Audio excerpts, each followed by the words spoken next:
Hello friends नमस्कार मु विकास आपण मानक स्वागत करुच्ची आउ एक नुआ भिडियो रे। तो फ्रेंड्स आज आपण मानक बहुत बड़ अपडेट विषय रे जणेबी जहा कि पीएम सूर्यघर मुफ्त बिजली योजना विषय रही।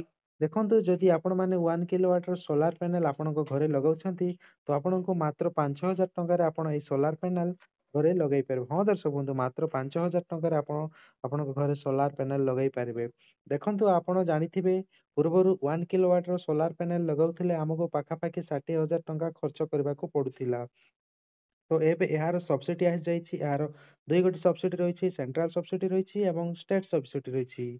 तो एहा सब्सिडी केते मिलिथे 1 किलोवाट रे एवं एहार आवेदन करबा पय केउ डॉक्यूमेंट लागि थाए, एटा केउठी आवेदन करा जाय, संपूर्ण डिटेल्स जानिबा ए वीडियो रे। ता पूर्व जदि वीडियो रे नुआ आस्थिले वीडियो चैनल को सब्सक्राइब कर दियंतु एवं पाखरे थिबा बेल आइकन को प्रेस कर रखंतु जहा फल रे हम चैनल रे जहा भी अपडेट आसीबो सर्वप्रथमे जानि परिबे। चलंतु वीडियोटी स्टार्ट करिबा। तो फ्रेंड्स आपण माने जदि एक इलेक्ट्रिक कनेक्शन उपभोक्ता आपण मानक पय बहुत बड़ खुशी खबर रहिछि। एने कि आपण माने आपण घरे सोलार पैनल लगाई परिबे एवं एथिरे आपण को मात्र 5000 टंका खर्च हेबो। हाँ फ्रेंड्स आपण को ठीक सुनिले मात्र 5000 टंका खर्च हेबो। देखंतु जदि आपण आपण घरे सोलार पैनल लगाउछंती तो आपण को उभय केंद्र सरकार और राज्य सरकार तरफ सब्सिडी मिलिबो। देखंतु केते लेखाए आपण को सब्सिडी मिलिबो मु देखाउछि आपण मानकु। देखंतु फ्रेंड्स आपण माने जदि पीएम सूर्यघर मुफ्त बिजली योजना आवेदन करछंती जहा कि टाटा पावर तरफ रही। जदि आपण यह आवेदन करुछंती तो आपणको केंद्र सरकार तरफ सब्सिडी मिलता है और राज्य सरकार तरफ सब्सिडी मिलता है। देखंतु 1 किलोवाट पय आपणकर रही। केंद्र सरकार आपको 30,000 टंकार सब्सिडी देवे और राज्य सरकार आपको 25,000 टंकार सब्सिडी देवे। टोटाल रही आपंकर 55,000 टंकार सब्सिडी मिले जहाँकि 1 किलोवाट रही। एबे देखिबा 2 किलोवाट 2 किलोवाट केंद्र सरकार देवे आपको 60,000 टंका एवं राज्य सरकार सब्सिडी देवे 50,000 टंका। टोटाल रही आपंकर 1,10,000 टंकार सब्सिडी मिले। एबे देखंतु 3 किलोवाट 3 किलोवाट केते रही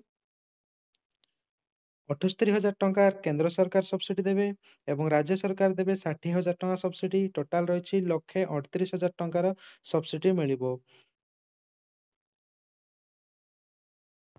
तो फ्रेंड्स आपण जदि सोलार पैनल पय आवेदन करिवे तो आपनको एही सब डॉक्यूमेंट लागि थाए। देखंतु आपनको आपनकर आधार कार्ड लागि थाए, आपनकर लेटेस्ट इलेक्ट्रिक बिल कागज सेटा लागि थाए, आपनकर रेसिडेंट प्रूफ लागि थाए जेकोने रेशन कार्ड हो, वोटर आईडी को किंबा डोमिसाइल सर्टिफिकेट सेटा भी लागि थाए।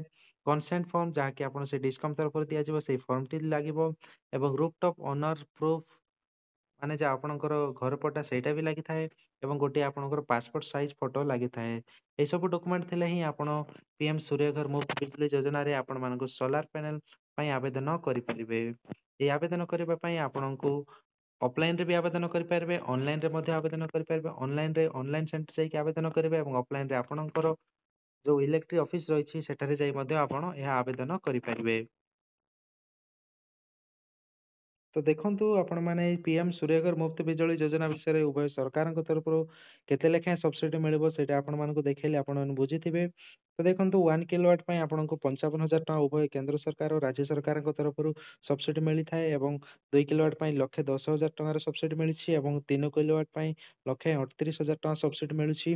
देखंतु फास्ट आपनको देखाउछु 1 किलोवाट 1 किलोवाट पय आपनको खर्च करबा पड़ो 60,000 टका जहा कि 55,000 टका सरकार ही सब्सिडी दउछंती। हमको केवल मात्र 5,000 टंका देले एई सोलार पैनल हम घरे लागि परिबो।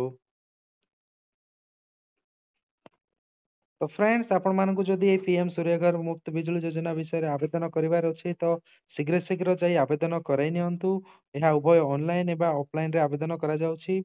आपनको ऑनलाइन रे मध्ये आवेदन करि पारबे, ऑफलाइन रे मध्ये आवेदन करि पारबे।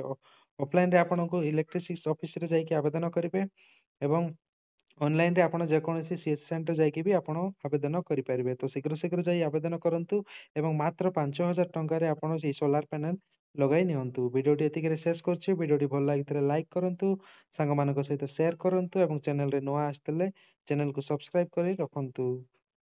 होछि।